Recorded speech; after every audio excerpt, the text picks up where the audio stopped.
বৃষ্টির দিন মানে অলসতার একটা দিন, তার উপরে আবার একটানা কয়েকদিন ধরে প্রচুর পরিমাণে বৃষ্টি পড়তেছে। এরকম ওয়েদারে কোনো কাজই করতে ইচ্ছা করে না, ইচ্ছা করতেছে রান্না বান্না সবকিছু বাদ দিয়ে শান্তি মতো কম্বল মোড়া দিয়ে একটা ঘুম দিই। কিন্তু ঝড় বৃষ্টি যাই হয়ে যাক না কেন, আমাদের মেয়েদের সংসারের কাজকর্ম তো আর থেমে থাকে না। সো হ্যালো এভরিওয়ান, আসসালামু আলাইকুম, ওয়েলকাম করছি আমার নতুন একটি ডেইলি ব্লগে। আশা করছি সবাই অনেক বেশি ভালো আছে। আজকের সকালটা শুরুই হয়েছে খুব সুন্দর একটা ওয়েদার দিয়ে। ঘুম থেকে উঠে জানালাটা খুলে বাইরে তাকিয়ে দেখি ঝিরিঝিরি বৃষ্টি পড়ছে। ইচ্ছা করতেছিল এই বৃষ্টির মধ্যে আরো কিছুক্ষণ ঘুমিয়ে থাকি, কিন্তু তার তো আর উপায় নেই। রান্না বান্না আছে, সকালে নাস্তাও বানাইতে হবে। সকালে নাস্তার জন্য 2টা পরোটা ভেজে নিলাম, ফ্রিজে মাংস আছে সেটাও গরম করে নিব। এরকম ঠান্ডা ঠান্ডা ওয়েদারে গরম গরম পরোটা দিয়ে নাস্তা করতে বেশ ভালো লাগে, তাই না? তারপরে চলে আসলাম এই তো রুমে, বিছানা গুছাতে হবে। আর এদিকে দেখেন আমার ভিডিও করা দেখলে আমার মেয়ে এরকম শুরু করে, যখনই দেখবে আমি একটু ভিডিও করতেছি তখনই আমার পেছন পেছন ঘুরঘুর করে। বিছানা গুছাইতেছিলাম আর বাইরে বৃষ্টি পড়তেছিল, সেটা দেখতেছিলাম। বেশ কিছুদিন ধরে একটানা বৃষ্টি, এরকম একটানা বৃষ্টি তো একদমই ভালো লাগে না। মানে একদম চারিদিকে ভেজা একটা পরিবেশ, স্যাঁতস্যাঁতে, তার মধ্যে আবার যাদের বাচ্চা আছে তাদের তো আরো বেশি সমস্যায় পড়তে হয়। কাপড় চোপড় ধোয়ার যে ব্যাপারটা, প্রতিদিন তো বালতি বালতি কাপড় চোপড় ধুইতেই হয়। আগের বিছানার চাদরটা একদম ময়লা হয়ে গেছিল, সেটা উঠে আর একটা বিছিয়ে দিলাম। চাদরটা ওঠানোর কোনো চিন্তাই ছিল না। বাসায় যেহেতু ছোট বাচ্চা আছে, 2-3 দিন পর পরই বিছানার চাদরটা চেঞ্জ করতে হয়। অনেকগুলো কাপড় জমা হয়ে আছে, কিন্তু এদিকে তো বৃষ্টি যাওয়ার কোনো নামই নাই, রোদও উঠে না। এদিকে এখন এই তো দুপুরে রান্নাটাও বসিয়ে দিলাম। বৃষ্টির দিনে তো কোনো কাজই করতে ইচ্ছা করে না, রান্না বান্না তো দূরের কথা। ইচ্ছা করে কম্বলটা মুড়ি দিয়ে লম্বা একটা শান্তির ঘুম দিই, কিন্তু আমাদের তো তার কোনো উপায় নেই। রান্না বান্না, সংসার, ঝড় তুফান, রোদ বৃষ্টি যাই হয়ে যাক না কেন,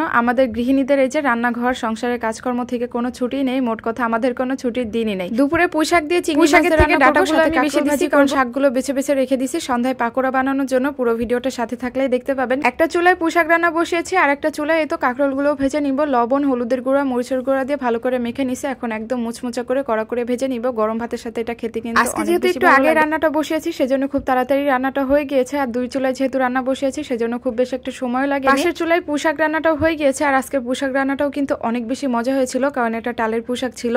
টালের পুঁইশাকগুলো যেভাবে রান্না করা হোক না কেন, সেভাবেই কিন্তু অনেক বেশি ভালো লাগে। আর এদিকে আমার অবস্থাটা দেখেন, রুমের মধ্যে একটা রশি বেঁধে নিছি, রশির উপরে কাপড়গুলো দিয়ে রাখছি যাতে করে ফ্যানের বাতাসে একটু শুকিয়ে যায়। কাপড়গুলো জানালাই ছিল, হালকা হালকা শুকিয়ে গিয়েছে, সেজন্য রুমে দিয়ে দিলাম। আর গতকালকে যেগুলো ধুয়েছি সেগুলো একদম ভিজাই আছে, সেগুলো আবার জানালায় দিয়ে দিব। একটু পরপরই তো উঠাইতে হয়, আবার একটু পরপর দিতে হয়, এরকম হয়েছে অবস্থা। দুপুরে রান্না বান্না কমপ্লিট, এখন বাকি কাজগুলো করে নিব। আমার রুমের বেশিরভাগ ফার্নিচারই দেখা যায় কাঠ কালার, যার কারণে খুব বেশি ময়লা পড়লেও খুব একটা বোঝা যায় না। তারপরও এই কাজগুলো করা যেহেতু রেগুলার একটা রুটিন হয়ে গিয়েছে, একদিন না করলেই মনে হয় যেন কি একটা করিনি। এই বৃষ্টির মধ্যে আমার মনে হয় আমার মতো সব আপুদের একই অবস্থা। বৃষ্টি দেখলে অলসতা ধরে, কোনো কাজ করতে ইচ্ছা করে না, ঘুমায় থাকতে ইচ্ছা করে। ওয়েদার ভাই যতই শুয়ে বসে থাকার মতো হোক না কেন, আমাদের মেয়েদের কি আর ছুটি আছে বলে? এক এক করে রুমের সব ফার্নিচার গুলো খুব ভালো করে মুছে নিয়েছে। এদিকে দেখলাম ড্রেসিং টেবিলের আয়নাটাও অনেক বেশি নোংরা হয়ে গিয়েছে, তো সেটাও খুব ভালো করে মুছে নিলাম। এখন এই তো সন্ধ্যার দিকে একটু নাস্তা বানাবো। পুঁইশাকের যে পাতাগুলো রাখছিলাম, মানে শাকগুলো রেখে দিয়েছিলাম, সেগুলো কুচি কুচি করে কেটে নিব। পুঁইশাকের এই পাকোড়াটা খেতে কিন্তু অনেক বেশি ভালো লাগে, সাথে কিছু আস্ত ডাল দিছিলাম, যার জন্য আরো বেশি মজা লাগছিল।